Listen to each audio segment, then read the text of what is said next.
name is Warren Scherich. I'm an artist and sculptor. Welcome to my studio here in the Mojave Desert in beautiful Southern California. Today is a Resurrection Day. On July 4th, 2017, courtesy of a bottle rocket, my studio caught fire and burnt down. I basically lost everything I own. 2 weeks ago, I finally got power back into this space that you're going to go into, which is now going to be my gallery. Out of adversity comes tremendous opportunities. Welcome, this is the first show in this gallery.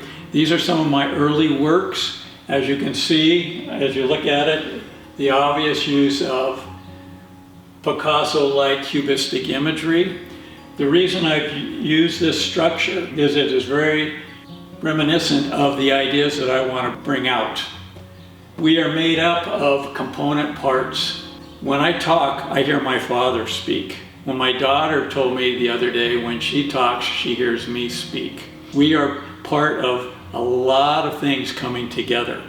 You know, we are fractured as a whole, and this brings out all of the things in the past that make us up. So again, you can see the fractured imagery, again, the reclining figure contemplating another head and life, again fractured up so that we are components of things that are brought together. A consistent theme in all of my imagery and in my sculpture, which we will look at later, is how our sexual energy is what drives all activity. These are not meant to titillate, but the sexual imagery here is used as iconography and symbolism of the forces that drive humans. I can imagine way back 400 or 500 million years ago when we were mud skippers.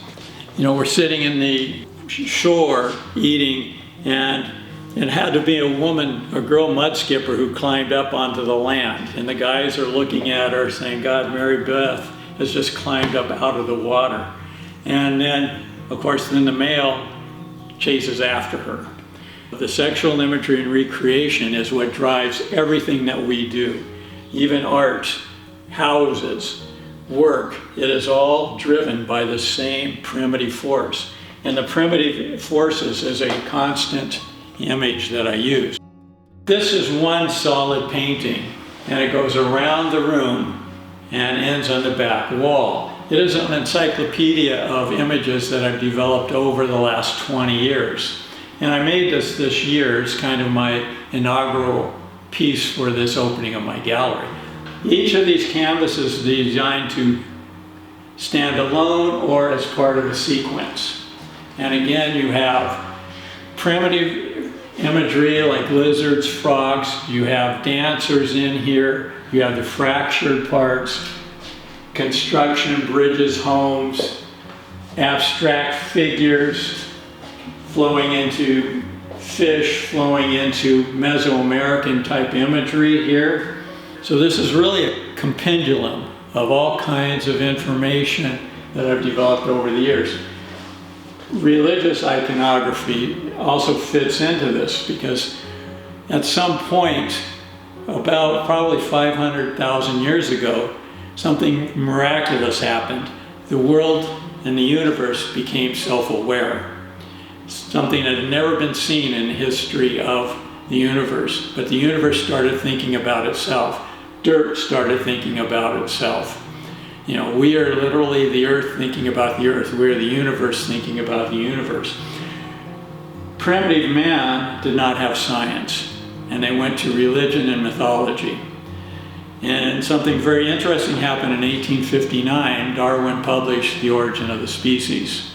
Changed the world, shook the world up, because we were no longer this special spiritual creature, but we were one animal among other animals. We were nature talking about nature.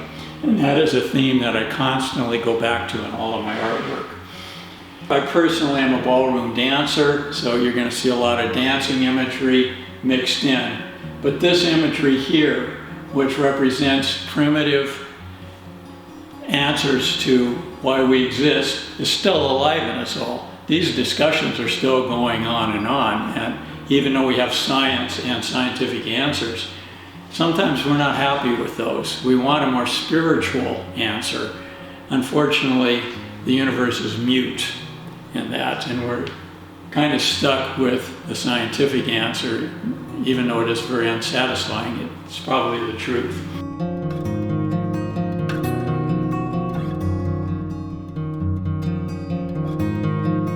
This is my stone yard here. Again, it's just now getting back up online, ready to go to work. I finally have power on this side of my property. This is a stone that I started before my firing, and I will be finishing it up. Now, and then these other stones around here are stones that I acquired and will be working on soon.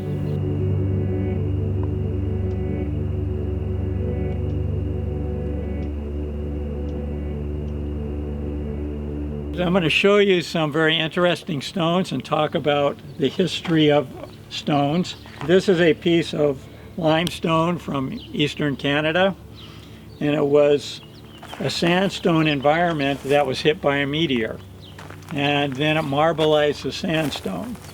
I don't know what exactly I will carve out of this piece, if anything.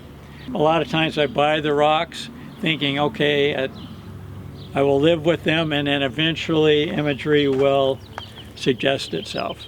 We're sitting here, I have three kind of yellow-brown sculptures here. This is a very interesting rock called henna limestone. It comes from Canada. Now I call these three the guardians. If you notice, all of these are overtly sexual. The imagery there is about how the earth is the mother and how we spring from the earth. Very reminiscent of the cave and ancient Mexican iconography where life springs out of the cave. Basically, I borrowed that because the cave and the vaginal area are very similar, and you'll see that both in Mesoamerican and in my artwork. The one thing interesting about sculptures is they're not paintings. They're designed to be viewed around the edge. This has a sides and it has a back. Another interesting part about these stones and the legacy of these stones, and these are very old stones, is you see all of this little red stuff on here. These are microfossils. And this stone also is not carved a lot by carvers because it's a very dirty stone. It kicks off a lot of dust when you carve it. This here is a piece of travertine from New Mexico.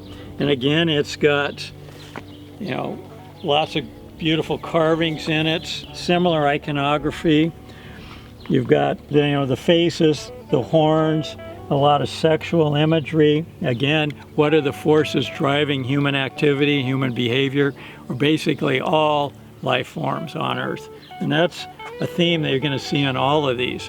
Why I like the primitive iconography on these is that we think of ourselves as so above or beyond the primitive, but we are basically the primitive living today.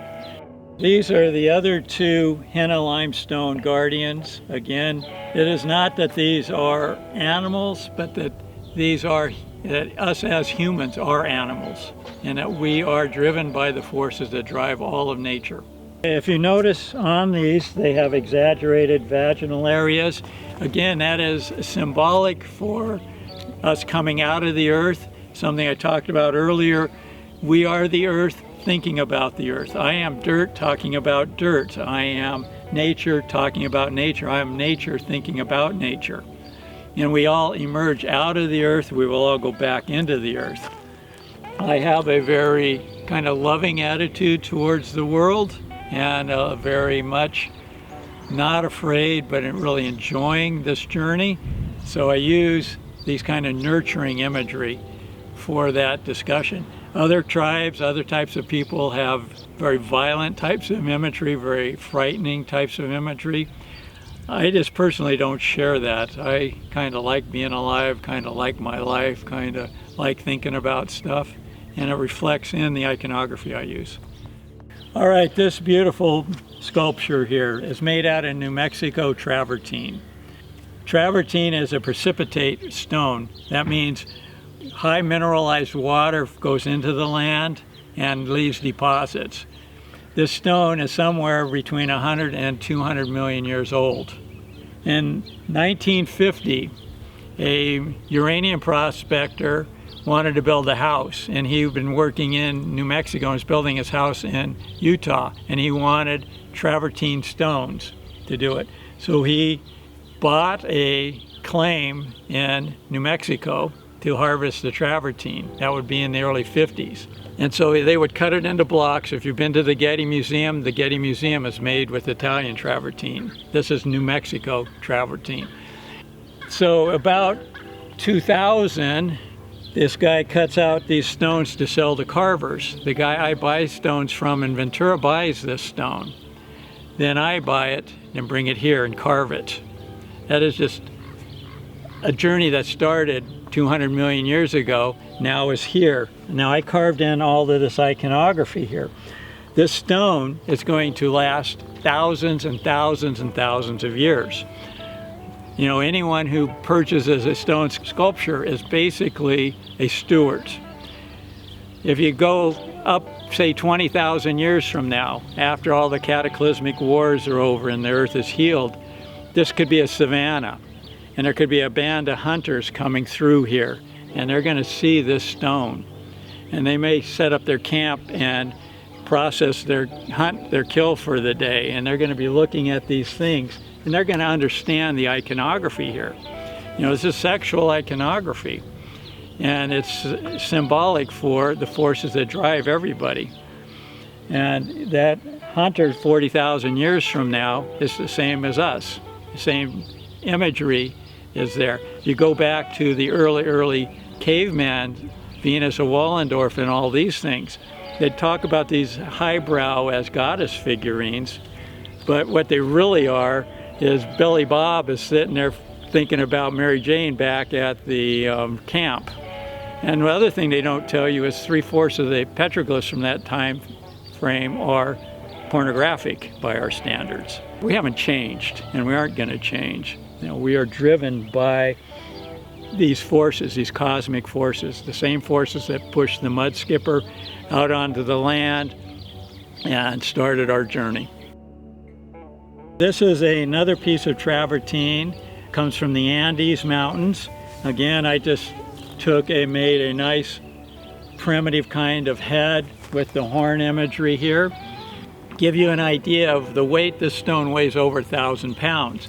The stone has some interesting components. If you come back to the back here, you can see the surface texture here. Then you can see the quarry marks here. So where the guys drilled the holes to bust this out of the quarry. And so I'm looking at this as the owner of the stone and thinking, you know, this is pretty cool because we've got the surface texture that took millions of years to get. We got history here. We got my artwork here. And again, this stone, like the big stone, these are hard rock stones. This is going to be here 10,000 years from now. Those hunters who are looking at this thing might find this right next to it. And 20,000 years from now, it ain't going to change that much. This here is carved in a volcanic column. This stone actually came from Eastern Washington, from a quarry there, and it was bought by the guy I bought it from in Ventura. And then I turned this into kind of like an Easter Island sculpture. Iconography again is the same, you know, the forces that drive us. But this is kind of a very elegant piece. This is a very dense, hard stone. This stone will outlast everything in this yard. It'll be like this, you know, 100,000 years from now. What you see up here is the original surface texture.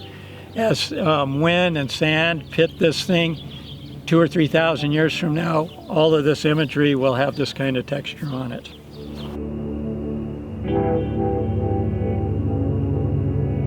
This stone here is called Aphrodite Marble. It comes from an island up near Alaska. They don't operate this quarry anymore. I was very lucky to get it.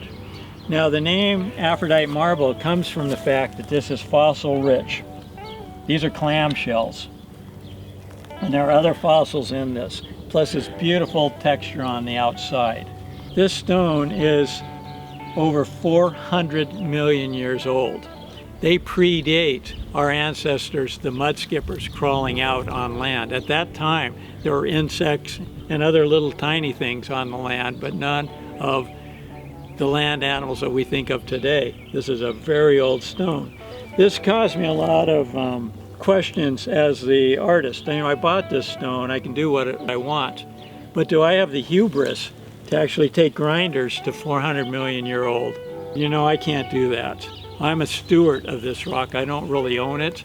I'm just a temporary caretaker of it. So what I did is, this stone has saw cuts, which we're going to look at in a second. And I decided, okay, the saw cuts are there. I don't have to touch this wonderful exotic surface. And so I decided I'll just carve the saw cuts and leave this alone. Here is a saw cut that the stone came with, a saw cut there. So I figured, okay, I can carve that without damaging the beauty of this pristine exterior.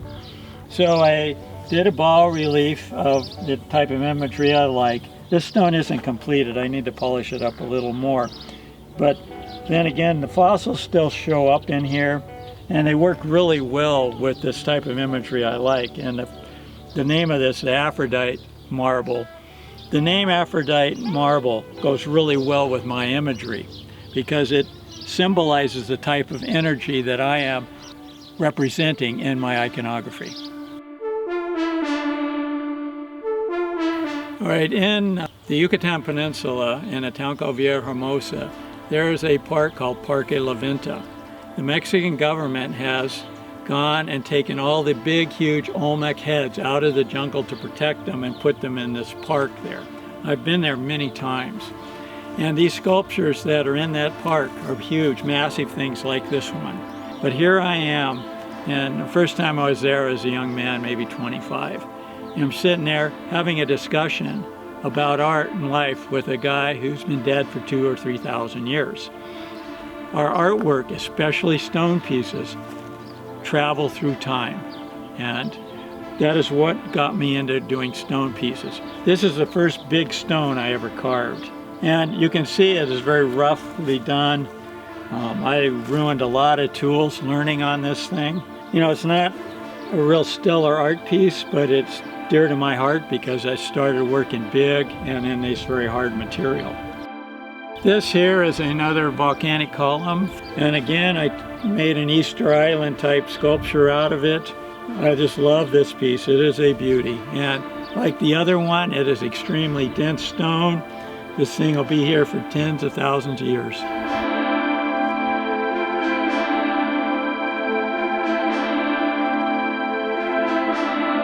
This little sculpture is almost everybody's favorite.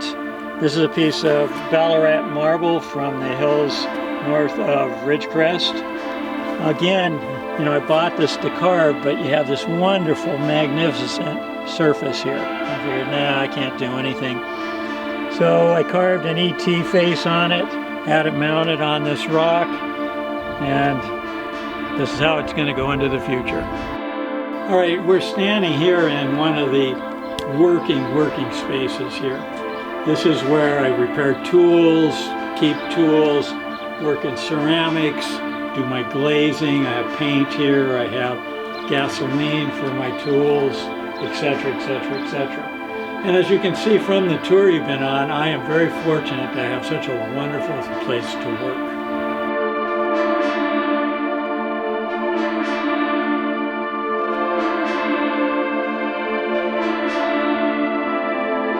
Okay, I have two ceramic projects going on at the time being. My tile project and the Dogu Invasion.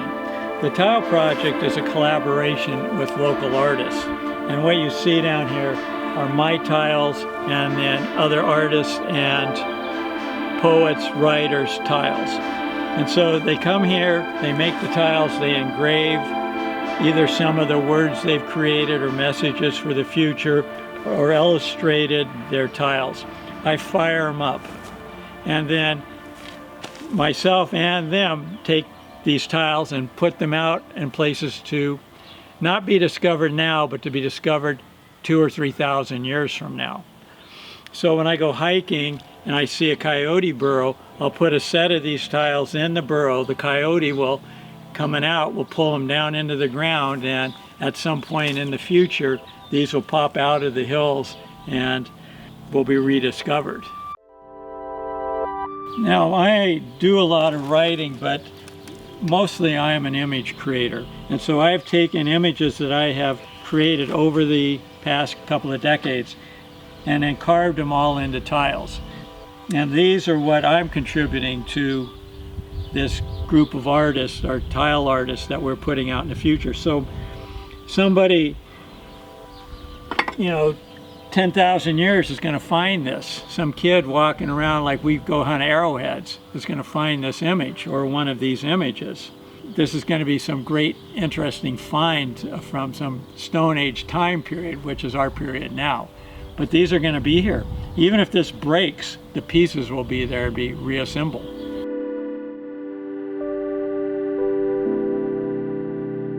Okay, on this wall here and around both sides of this building are a mess of ceramic heads. I call these self-portraits because they portray all of the people, all of the information, all of the books we read, everything that came together to make me who I am. And a lot of these are very primitive, very brutish imagery. Is always a reminder that, we think we're so sophisticated, but we're really nature just doing its thing, or her thing. My other major ceramic artwork is a conceptual art piece. It's called the Dogu Invasion. And it's something that you can think about and appreciate and marvel at, but you can never really see the project. I have made tens of thousands of these little figurines. They are now all over the world, in every state, almost in every country in Western Europe. They're in Africa, Asia, on tropical islands, Canada. And so you have this sculpture that is continually moving, evolving, and it will continue to go on and on and on for thousands of years. These are high fire ceramics, they're not going away. So every time I go out hiking, I put them out. I have friends putting them out. These are all over the world. My brother, when he, with my niece, went to Kilimanjaro, they took 3 of these and they're up on top of Kilimanjaro in Africa. They're also at the bottom of the Grand Canyon. They are everywhere but Antarctica. Now, I am also an avid art collector, and we're going into my home now, and it is hung salon style. This represents probably about 70%, maybe even less, of my art collection. Please come on in and take a look around. You will see some of my artwork, then you'll see some of my ex-wife's artwork, and then other friends' artwork, and then I have a very nice collection of California Impressionist paintings. I have some artwork by street artists up here that I've encountered in my travels. I just wanted to point out these 2 paintings here. They were deep in my fire that the other building had. They survived. The damage has actually enhanced the artwork. Art has a life after we're done with it. Here, I had it in plastic to protect it, and so the plastic, I just left it on there. You can see where plastic is melted onto these imagery. Here are 2 more paintings that were deep in the fire. You can see this one is burnt, started burning the wood. They were done on panels. It was heartbreaking to lose these because these were done by a very fine local artist named Alan Oliver. I've since lost contact with him. He was at one point in his life heavily involved with the gangs of Los Angeles, and he got out of that, but his imagery was just full of this passion of violent gang-related imagery. Powerful, powerful paintings.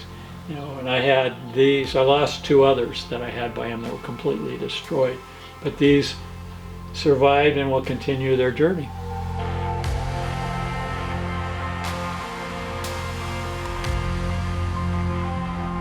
I am very fortunate to have a very large painting studio, and so I can work in a massive amount of paintings at one time.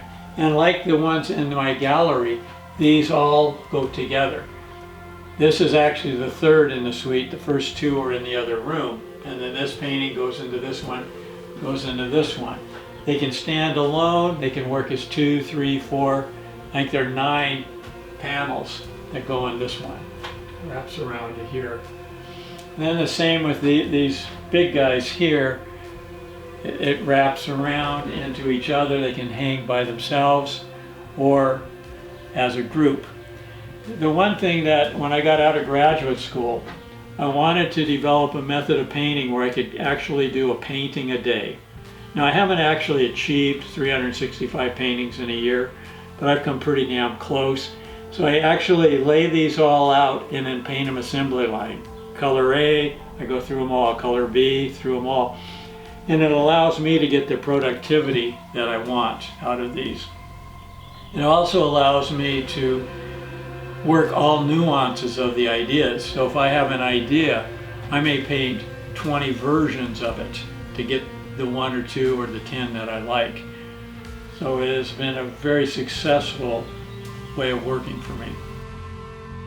Now, you were standing in my stone yard surrounded by sculptures, but the most interesting sculpture in this yard is 10 feet underneath me.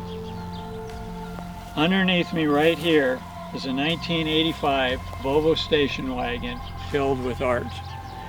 I dug by hand, a pick and a shovel, took me 10 months, a big hole with a ramp. I drove the station wagon in there, opened it up, filled it full of artwork from front to the back, closed it up, sealed all the windows, covered it up, and it is under here waiting to be discovered. So 200 years from now, they're putting a strip mall here and they're dragging a backhoe. They're going to hit that station wagon, and I got an art show. You know, think about those hunters 20,000 years from now, and it's been hot and they've been dressing out their kill, and then it starts to rain and they're just basking in the pleasure of the coolness of the rain, and they look at this stone here. Now I'm going to simulate the rain.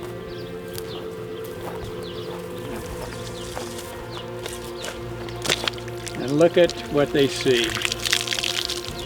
Look at how the stone just comes alive with the water.